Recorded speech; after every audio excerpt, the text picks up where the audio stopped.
कौसल्या सुप्रजा रामपूर्वा सन्ध्या प्रवर्तते। उत्तिष्ठ नरशार्दूला कर्तव्यं दैवमाह्निकम्। नमो नमः। मैं धीरेन्द्र शर्मा आज आप लोगों को सीजी बोर्ड कक्षा 9वीं की संस्कृत पुस्तक सलिला के अष्टमः पाठः सिक्ता सेतुः के गद्यांशों का अर्थ समझाने जा रहा हूँ। सिक्ता सेतुः का अर्थ होता है रेत का पुल। यह एक नाटक का अंश है। इस नाट्यांश की रचना सोमदेव द्वारा की गई है। सोमदेव द्वारा रचित कथा सरित सागर के सप्तम लंबक अध्याय पर आधारित यह नाट्यांश है। यहाँ तपोबल से विद्या पाने के लिए प्रयत्नशील तपोदत्त नामक एक बालक की कथा का वर्णन है। उसके समुचित मार्गदर्शन के लिए वेश बदलकर इंद्र उसके पास आते हैं और पास ही गंगा में बालू से सेतु निर्माण के कार्य में लग जाते हैं। उन्हें वैसा करते देख तपोदत्त उनका उपहास करता हुआ कहता है, अरे किस लिए गंगा के जल में व्यर्थ ही बालू से पुल बनाने का प्रयत्न कर रहे हो। इंद्र उन्हें उत्तर देते हैं, यदि पढ़ने सुनने और अक्षरों की लिपि के अभ्यास के बिना तुम विद्या पा सकते हो तो बालू से पुल बनाना भी संभव है। इंद्र के अभिप्राय को जानकर तपोदत्त तपस्या करना छोड़कर गुरुजनों के मार्गदर्शन में विद्या का ठीक ठीक अभ्यास करने के लिए गुरुकुल चला जाता है। आइए अब नाट्यांश के अर्थ को देखते हैं। कोष्ठक में लिखा है, ततः प्रविशति तपस्यारतः तपोदत्तः। इसका अर्थ है उसके बाद तपस्या में लीन तपोदत्त प्रवेश करता है। प्रविशति अर्थात प्रवेश करता है। प्रउपसर्ग है, विष धातु है। तपोदत्तः, तपोदत्त कहता है, अहम अस्मि तपोदत्तः, मैं तपोदत्त हूँ। बाल्ये पितृचरणैः क्लेश्यमाणो अपि विद्यां न अधीतवान् अस्मि। बचपन में पिता के चरणों में व्याकुल होते हुए विद्या का अध्ययन नहीं किया हूँ। तस्मात् सर्वैः कुटुम्बिभिः मित्रैः ज्ञातिजनैश्च ग्रहीतो अभवम्। इसलिए सभी कुटुंबी लोगों द्वारा, मित्रों द्वारा और बंधु बांधवों द्वारा निंदित किया गया हूँ।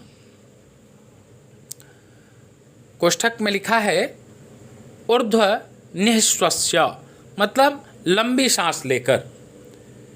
हा विधे किम इदम मया कृतम, हे विधाता मैंने यह क्या किया। कीदृशी दुर्बुद्धि आसीत् तदा, उसी समय कैसी दुर्बुद्धि थी। एतद् अपि न चिंतितम यत्, यह भी नहीं सोचा कि श्लोक में है, परिधाने अलंकारे भूषितो अपि न शोभते नरो निर्माणि भोगी व सभायाम यदि वा गृहे। अर्थात वस्त्रों से, आभूषणों से विभूषित होने पर भी बिना मणियों के भोग करने वाले मनुष्य की तरह सभा अथवा घर में सुशोभित नहीं होता है। ज्ञाति जनैः मणि होता है बंधु बांधवों द्वारा। आगे देखें, कोष्ठक में लिखा है, किंचित विमृश्य। विमृश्य मतलब परामर्श करके, विचार करके। कुछ परामर्श कर। भवतु किम एतेन, ठीक है इससे क्या।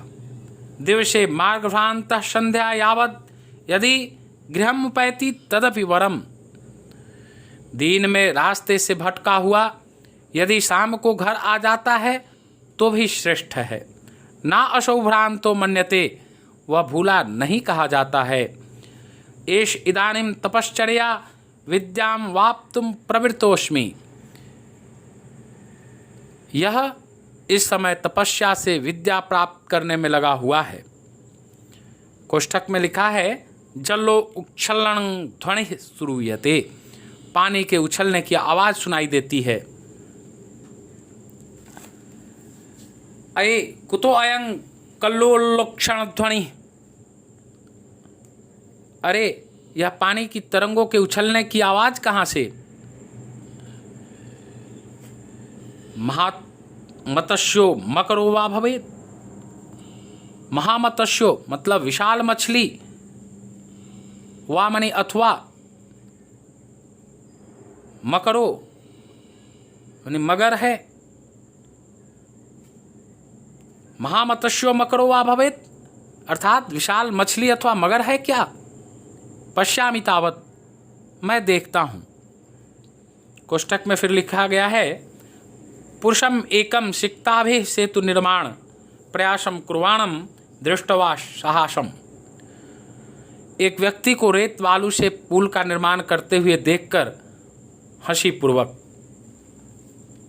हंत नाशत्वभावो जगति मूर्खानाम, कष्ट है संसार में मूर्खों की कमी नहीं है। तीव्र प्रवाहायाम नद्याम मूढ़ो अहम अयम सिक्ताभिः सेतुं निर्मातुं प्रयतते, तेज प्रवाह वाली नदी में यह मूर्ख रेत बालू से पुल का निर्माण करने का प्रयास कर रहा है। फिर कोष्ठक में लिखा है साठहासम पार्श्वम उपेत्य, मतलब जोर से हंसकर समीप में आकर, पार्श्वम माने समीप में, उपेत्य आकर। भो महाशय, अरे महाशय किमिदम विधीयते, यह क्या कर रहे हो। अलम अलम तव श्रमेण, बस करो अब बस करो तुम्हारा परिश्रम से। पश्य देखो रामो बबंध यम सेतुम शिलाभि मकरालये विदध वालुकाभिस्तम यासी त्वम अतिरामताम, मक्ष मगरों वाले समुद्र में जिस राम ने पुल को पत्थरों से बांधा, रेत बालू को लिए हुए तुम उनसे अर्थात राम से भी बढ़कर काम करना चाहते हो। चिंतय तावत् सिक्ताभिः क्वचित सेतु कर्तुम युज्यते, तो जरा सोचो रेत बालू से कहीं पुल बनाना उचित है, अर्थात क्या उससे पुल बन सकता है। निर्मातुम मने बनाने के लिए, पार्श्वम मने समीप में, उपेत्य मने आकर, बबंध बांध दिया, ये सब कठिन वर्ड हैं। आप सब जब भी पढ़ने बैठें तो एक अभ्यास पुस्तिका लेकर बैठें, जब भी किसी कठिन वर्ड का अर्थ बताया जाए तो उसे नोट कर लें ताकि बाद में समझने में सहूलियत होगी। मैं बार बार आपको समझा करके बता रहा हूँ। युज्यते, युज धातु में आत्मनेपदी है, युज्यते अर्थात उचित है, यासी मने जाते हो। आइए आगे देखते हैं। पुरुषः भो तपस्विनः कथम माम उपरोणतस्सी, अरे तपस्वी क्यों मुझे रोक रहे हो। प्रयत्नेन किं न सिद्धम भवति, प्रयत्न से क्या सिद्ध नहीं होता। का आवश्यकता शिलानाम, पत्थर शिलाओं की क्या आवश्यकता है। सिक्ताभिर एव सेतुम करिष्यामि स्वसंकल्प दृढ़तया,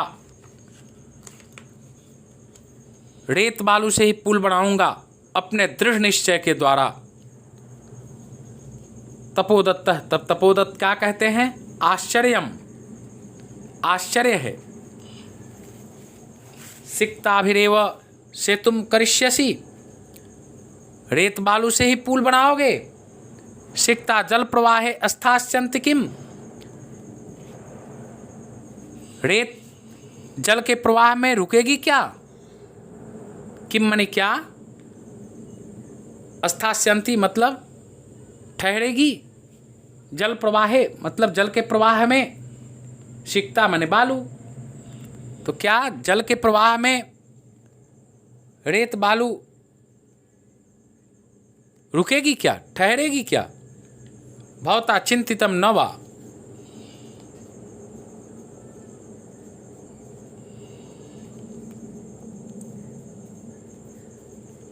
क्या आपने विचार नहीं किया है?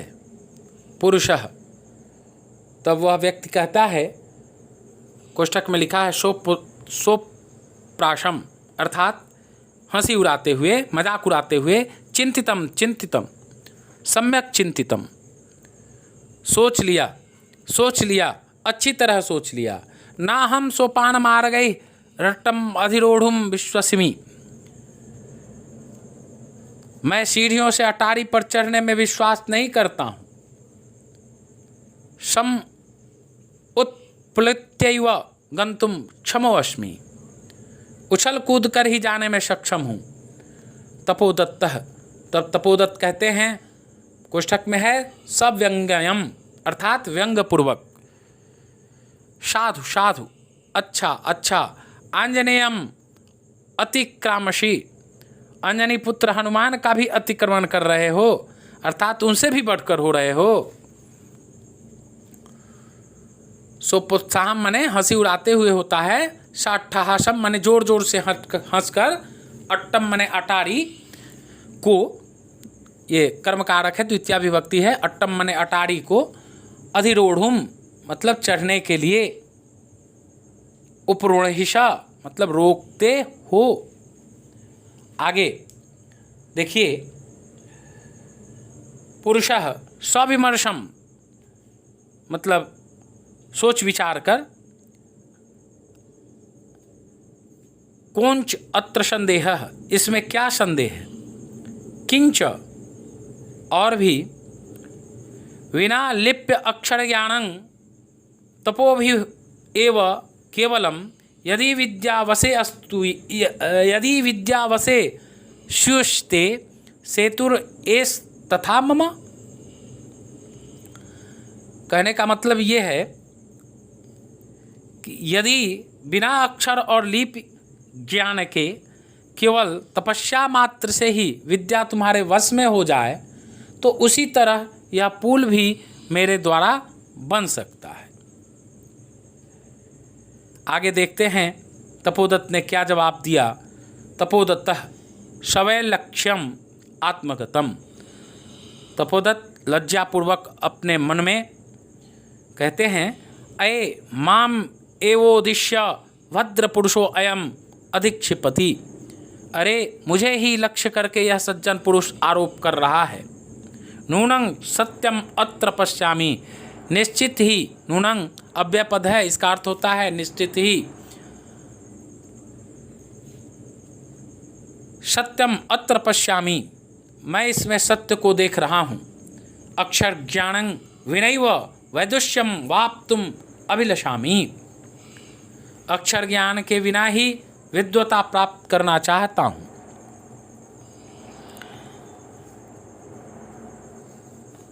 तद इयम भगवत्याः शारदायाः अवमानना, तो यह भगवती शारदा का अपमान है। गुरुगृहं त्वैव विद्याभ्यासो मया करणीयः, गुरु के घर जाकर ही विद्या का अभ्यास मुझे करना चाहिए। पुरुषार्थ एवं लक्ष्यम प्राप्यते, प्रयत्न के द्वारा ही, पुरुषार्थ के द्वारा ही लक्ष्य प्राप्त किया जाता है। आगे देखते हैं, प्रकाशम लिखा है कोष्ठक में, प्रकाशम का अर्थ होता है प्रकट रूप में, सामने आकर। भोरर्तम, हे नरश्रेष्ठ, ना हम जाने यत् को अस्ति भवान, मैं यह नहीं जानता कि आप कौन हैं। जाने मने जानता हूँ, परंतु भवद्भिः उन्मीलितम मे नयन युगलम, परंतु आपने मेरे नेत्रों को खोल दिया है। उन्मीलितम मने खोल दी है। तपो मात्रेण विद्याम वाप्तुम प्रयत्मानो अहम अपि सिक्ताभिरेव सेतु निर्माणम प्रयासम करोमि। प्रयत्मान मने प्रयत्न करते हुए, अर्थ होता है तपस्या मात्र से विद्या प्राप्त करने के लिए प्रयत्न करते हुए मैं भी रेत बालू द्वारा ही पुल के निर्माण का प्रयास कर रहा हूँ। तदानीम विद्याध्ययनाय गुरुकुलम एव गच्छामि, तो अब मैं भी विद्या के अध्ययन के लिए गुरुकुल में जाता हूँ। कोष्ठक में लिखा है स प्रणामम गच्छति, अर्थात प्रणाम पूर्वक चला जाता है। इस प्रकार सिक्ता सेतु पाठ अर्थात रेत का पुल पाठ का अर्थ मैंने आपको समझा दिया। मुझे विश्वास है आप सबों को अच्छी तरह से समझ आई होगी। जितने भी कठिन शब्द का अर्थ मैंने बताया है उसे याद कर लेंगे, कंठस्थ कर लेंगे, बार बार इस वीडियो को सुनेंगे, अच्छे तरीके से समझ आ जाएगी।